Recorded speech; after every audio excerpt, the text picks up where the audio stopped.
Hello guys, कैसे हैं आप सब लोग। एक बार फिर स्वागत है आपका तल्लूस क्लासेस में। हम संख्या पद्धति की सीरीज चला रहे हैं। 9th क्लास मैथ्स की संख्या पद्धति हम पढ़ रहे हैं, जिसकी हमने एक एक्सरसाइज पिछली वीडियो में कंप्लीट की थी 1.1।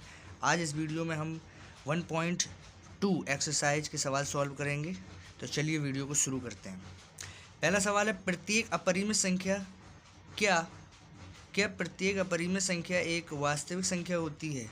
जी बिल्कुल। कारण इसका जो है ये है सत्य। यह है सत्य। कारण इसका होगा कि सारी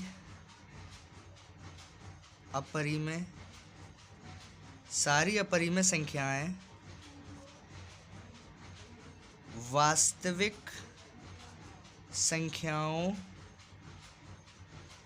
में शामिल होती हैं। इसका कारण है गाइस कि जो सारी अपरिमेय संख्याएं होती हैं वो वास्तविक संख्याओं में ही शामिल होती हैं, क्योंकि जो वास्तविक संख्याएं होती हैं वो परिमेय और अपरिमेय दोनों होती हैं। इसलिए प्रत्येक अपरिमेय संख्या एक वास्तविक संख्या होती है। जी बिल्कुल बिल्कुल होती है। इसका कारण है कि सारी अपरिमेय संख्याएं वो वास्तविक संख्याओं में ही शामिल होती हैं। अगर आप लोगों को नहीं पता है क्या संख्या पद्धति का क्या स्ट्रक्चर है, क्या इसका ट्री डायग्राम है, तो मैंने एक संख्या पद्धति के ऊपर एक वीडियो बनाई है। आप जाके उसकी लिंक इसकी डिस्क्रिप्शन में दे दूंगा, तो आप जाके उस वीडियो को चेक कर सकते हैं और जान सकते हैं क्या वास्तविक संख्याएं होती हैं, क्या परिमेय होती हैं, क्या अपरिमेय होती हैं। तो चलिए दूसरा क्वेश्चन सॉल्व करते हैं। दूसरा क्वेश्चन है, क्या संख्या रेखा का प्रत्येक बिंदु m के रूप का होता है?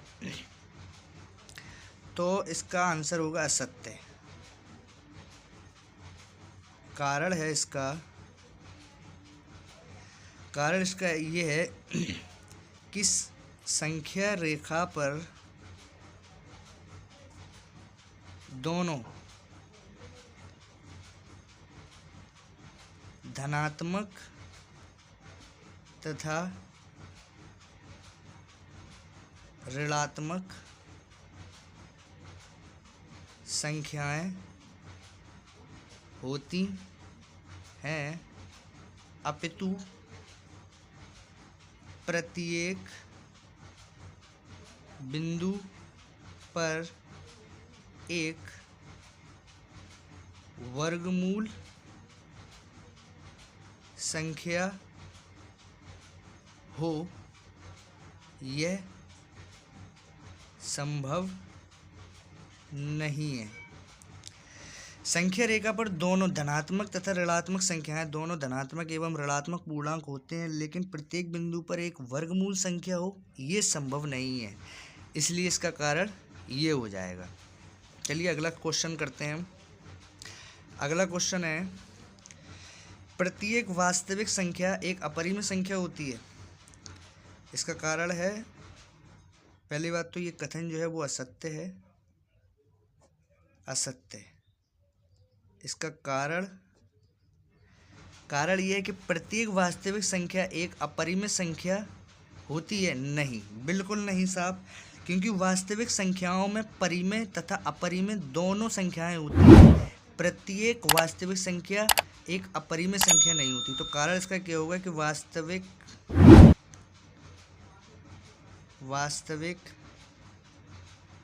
संख्याओं में दोनों परिमेय तथा अपरिमेय संख्याएं होती हैं। ये इसका कारण है। प्रत्येक वास्तविक संख्या एक अपरिमेय संख्या नहीं होती, क्योंकि वास्तविक संख्याओं में परिमेय तथा अपरिमेय संख्याएं दोनों सम्मिलित होती हैं। तो गाइस इसका आंसर ये। चलिए अब हम क्वेश्चन हमने पहला कंप्लीट कर लिया, चलते हैं अब दूसरे क्वेश्चन पे। क्वेश्चन हमारा है, क्या सभी धनात्मक पूर्णांकों के वर्गमूल अपरिमेय होते हैं? यदि नहीं, तो एक ऐसी संख्या के वर्गमूल का उदाहरण दीजिए जो एक परिमेय संख्या होती है। सभी धनात्मक पूर्णांक जो होते हैं सभी धनात्मक पूर्णांकों के वर्गमूल अपरिमेय नहीं होते। सबसे पहले तो हम ये लिखेंगे इसका उत्तर जो है कि सभी धनात्मक पूर्णांकों के वर्गमूल अपरिमेय नहीं होते हैं। चलिए हम 1 से 9 तक के उदाहरण लेते हैं। हम 1 से 9 तक संख्याएं लेते हैं और उनके हम वर्गमूल करेंगे, उसमें हम अंडर रूट चढ़ाएंगे और देखेंगे वो एक अपरिमेय है या परिमेय। तो हम लेते हैं 1 2 3 4 5 6 7 8 9। इनके हम क्या करते हैं, एक एक करके हम इनके अंडर रूट लेते हैं। तो हम क्या करेंगे, अंडर रूट 1 इसको हम बराबर करेंगे तो 1 का वर्गमूल 1 होता है जो कि एक परिमेय संख्या है। इसके बाद हम 2 का लेंगे, 2 का वर्गमूल कुछ नहीं होता, 2 ही होता है जो कि एक अपरिमेय संख्या है, अपरिमेय है। इसी तरीके से हम 3 का करेंगे तो 3 भी एक अपरिमेय है।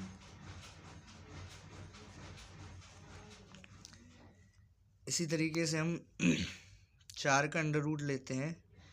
4 जो होता है वो 2 का वर्ग होता है, यानी कि 4 जो होता है वो 2 का वर्ग होता है, यानी कि 4 का वर्गमूल 2 होता है।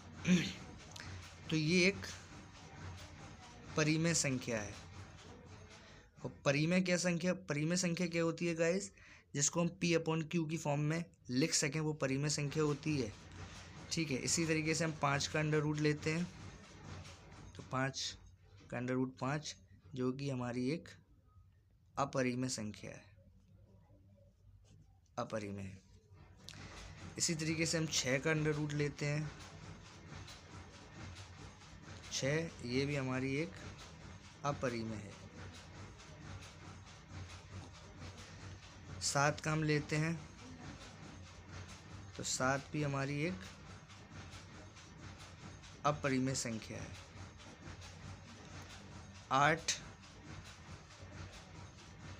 8 का जो वर्गमूल होता है वो 8 अंडर रूट ही होता है जो कि हमारी एक अपरिमेय संख्या है। इसी तरीके से हम 9 का अंडर रूट लेते हैं तो 9 जो होता है वो 3 का वर्ग होता है, यानी कि हम 9 का वर्गमूल जो होगा वो 3 होगा जो कि एक परिमेय संख्या है। तो गाइस हमने देखा कि प्रत्येक धनात्मक पूर्णांक का वर्गमूल जो होता है वो अपरिमेय नहीं होता है। ये हमारा परिमेय है, ये हमारा परिमेय है। तो हमने देखा गाइस कि प्रत्येक धनात्मक पूर्णांक का वर्गमूल अपरिमेय नहीं होता है। तो अंडर रूट 9 और अंडर रूट 4 ये हमारे परिमेय हैं, परिमेय संख्या या परिमेय पूर्णांक। इस तरीके से गाइस प्रत्येक अंडर रूट में जो संख्या होती है वो प्रत्येक अंडर रूट में संख्या जो होती है वो अपरिमेय नहीं होती है। हालांकि सारी की सारी होती हैं, पर प्रत्येक संख्या जो कि अंडर रूट में होती है वो अपरिमेय नहीं होती है। बशर्ते आपको ये देखना होता है कि जो अंडर रूट में संख्या रखी हुई है वो किसी का वर्ग तो नहीं है। अगर वो किसी का वर्ग होगी तो वो डेफिनेटली परिमेय संख्या होगी, क्योंकि जैसे मान लो 25 परिमेय है या अपरिमेय। तो ये जो होता है 25 को हम कैसे लिख सकते, 5 गुणा 5, और अंडर रूट में हम जोड़े बना के एक बाहर ले लेते जो 5 हमारा निकल के आ जाएगा। ठीक है, तो ये क्या होगी, एक इसके नीचे 1 मानेंगे तो हमने इसको पी वाई क्यू की फॉर्म में लिख दिया, जो कि हमारी एक परिमेय संख्या है। इसलिए ध्यान रखना कि प्रत्येक वर्गमूल में संख्या जो होती है, अगर वो किसी का वर्ग है तो वो डेफिनेटली परिमेय संख्या होगी, और अगर किसी का वर्ग नहीं है तो वो अपरिमेय संख्या होगी। और हमने निकाल के दिखाया आपको ये कि प्रत्येक धनात्मक पूर्णांकों के वर्गमूल अपरिमेय नहीं होते हैं। इसका ये स्टेटमेंट है, ये आंसर है इसका।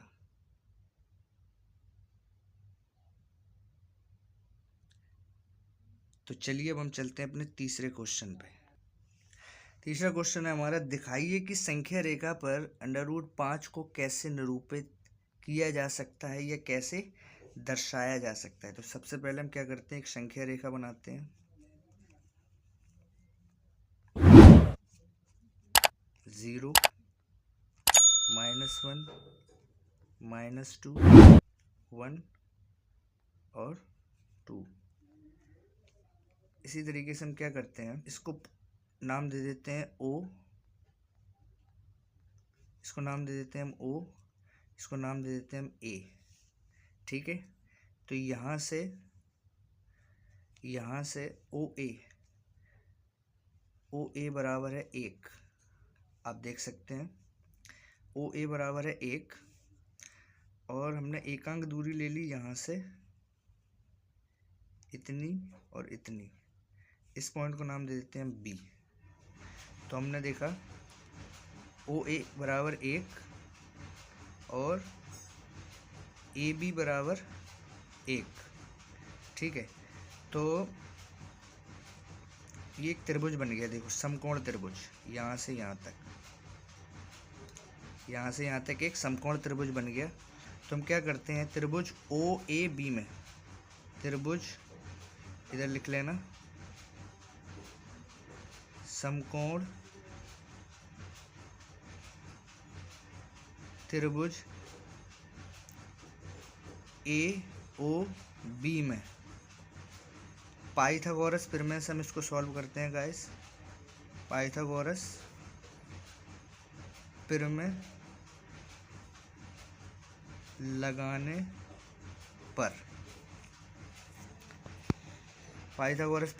पर, तो त्रिभुज क्या होता है, कड़ जो होता है, ये कड़ OB, पाइथागोरस प्रमेय होता है OB का स्क्वायर बराबर AB का स्क्वायर प्लस OA का स्क्वायर। तो हमने देखा OB हमें निकालना है, AB हमें कितना दिया है 1, OA कितना दिया है हमें 1, जो हमने एकांक दूरी ली है। ठीक है, तो इसका स्क्वायर कराएंगे तो OB का स्क्वायर बराबर इसका स्क्वायर कराएंगे तो 1 + 1, जो हमारा आएगा OB स्क्वायर बराबर 2। 1 और 1 2। जब भी स्क्वायर हटाते हैं तो अंडर रूट चढ़ाते हैं, तो स्क्वायर हमने हटाया और 2 पे अंडर रूट चढ़ा दिया। तो OB, जो OB निकला है हमारा OB, वो कितना निकला है √2।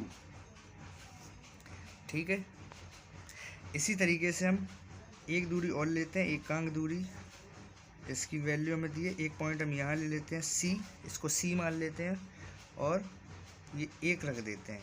एक एकांक दूरी ले ली हमने। तो जो ये कड़ चाहिए अब हमें, ये कड़ यहाँ से यहाँ तक।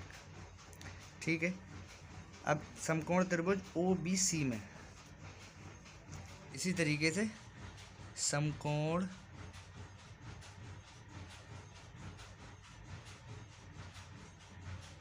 त्रिभुज OBC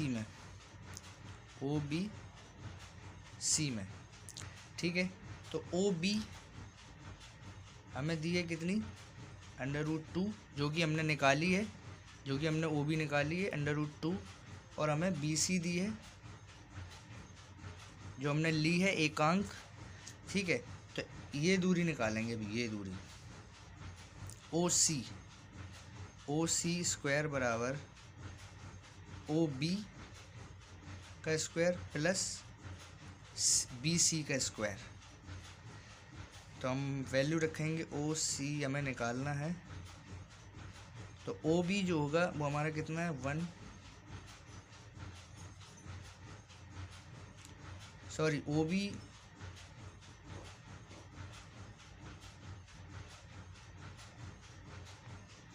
सॉरी हमें ओ बी दिया है, हम यहाँ वैल्यू रख लेते हैं ओ सी। ओ बी हमने निकाला था √2 का स्क्वायर प्लस बी सी हमारे पास है 1 का स्क्वायर। तो हम यहाँ देखेंगे ओ सी हमें निकालना है, तो √2 का स्क्वायर करेंगे 2 और प्लस 1 का स्क्वायर करेंगे 1। तो हमारे पास ओ सी स्क्वायर बराबर 3, और ओ सी से जब स्क्वायर हटाएंगे तो 3 पे √, चढ़ा देंगे। तो ओ सी हमारी निकल कर आई है √3। ओ सी हमारी निकल कर आई है √3। इसी तरीके से हम एक पॉइंट और ले लेते हैं बी सी डी, और यहाँ से मिलाते हैं इसको। तो अब समकोण त्रिभुज ओ सी डी में, त्रिभुज ओ सी डी में, ओ सी डी में हम क्या करेंगे, हमें निकालना है ओ डी। तो ओ डी हमें निकालना है ओ डी का स्क्वायर और ओ सी का स्क्वायर प्लस सी डी का स्क्वायर, ओ सी का स्क्वायर प्लस सी डी का स्क्वायर। सी डी को भी हम ये एकांक पॉइंट ले रहे हैं तो एक मान लेंगे इसको, 1। तो ओ डी हम लेंगे, ओ सी हमने निकाला था √3 का स्क्वायर, ओ डी का स्क्वायर बराबर √3 का स्क्वायर जो हमने ओ सी निकाला था, और प्लस सी डी हमने 1 का स्क्वायर। तो हम क्या करते हैं, इसको ओ डी का स्क्वायर, इसको 2 बार खोलेंगे 3, प्लस इसका स्क्वायर करेंगे तो 1। तो हमारा ओ डी जो निकल कर आएगा वो 4, और स्क्वायर हटाते हैं तो √ चढ़ता है। ओ डी बराबर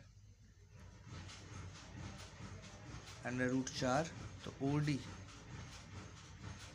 √4 जो होता है वो 2 का वर्ग होता है, तो इसका वर्गमूल 2 होगा, यानी कि ओ डी हमारी कितनी निकली, ओ डी हमारी निकली 2। इसी तरीके से हम एक और ले लेते हैं पॉइंट, इसको भी 1 मान लेते हैं। अब हमें चाहिए होगा ये पॉइंट। तो हम क्या करते हैं, त्रिभुज ओ डी सी, त्रिभुज ओ डी ई में, इसको ई पॉइंट ले लेते हैं। त्रिभुज ओ डी ई में, त्रिभुज ओ डी में, तो त्रिभुज ओ डी ई में, त्रिभुज ओ डी में पाइथागोरस प्रमेय लगाने से हमें क्या मिलेगा, त्रिभुज ओ डी ई में हमें ये मिल गई √3। अब हमें ये चाहिए, और इसको हमने एक अंक मान लिया, और हमें ये चाहिए अब ओ डी ई में। तो हमें निकालना है ओ ई स्क्वायर बराबर ओ डी का स्क्वायर प्लस डी ई का स्क्वायर। तो ओ ई हमें चाहिए है, तो ओ डी कितनी निकली, 2 का स्क्वायर प्लस डी ई हमने कितना लिया, एकांक, इसका स्क्वायर। तो ओ ई इसका स्क्वायर करेंगे, 2 का स्क्वायर करते हैं 4, प्लस 1 का स्क्वायर करते हैं 1। तो ओ ई बराबर 4 और 1 5। तो जब स्क्वायर हटाएंगे तो ओ ई बराबर √5। तो ओ ई कितनी निकली है, √5। ठीक है। इसी तरीके से अब हम क्या करते हैं, यहाँ लिखते हैं ओ बिंदु ओ को केंद्र मानकर और ओ ई को त्रिज्या मानकर एक वृत्तीय चाप खींचेंगे, एक वृत्तीय चाप खींचेंगे। ठीक है, चलिए उस चाप खींचते हैं। इसको हम त्रिज्या मान लें अगर ओ को केंद्र मान के और ओ ई को त्रिज्या मान के अगर हम एक चाप खींचें ऐसे करके वृत्तीय चाप, तो इधर आएगा। अगर ऐसा करके हम वृत्त बनाए पूरा तो वो वृत्त ऐसा करके बनेगा ना, वृत्तीय चाप। तो हमने देखा जब ओ ई त्रिज्या है तो यहाँ से यहाँ तक ये बराबर होगा ना। ओ ई त्रिज्या है तो यहाँ से यहाँ भी त्रिज्या होगी, इसे हम नाम दे देते हैं ई डैश। जब त्रिज्या यहाँ से यहाँ हो या यहाँ से यहाँ हो, त्रिज्या तो त्रिज्या बराबर होगी। अगर कोई वृत्त हम लेते हैं, जैसे मान लो ये वृत्त है, ठीक है, ये केंद्र है, अगर यहाँ से यहाँ तक त्रिज्या है तो यहाँ से यहाँ तक भी तो त्रिज्या होगी, ये और ये बराबर होगी। इसी तरीके से ये और ये बराबर होगी। तो हम लिख सकते हैं यहाँ पे ओ ई बराबर कितनी निकली है, √5।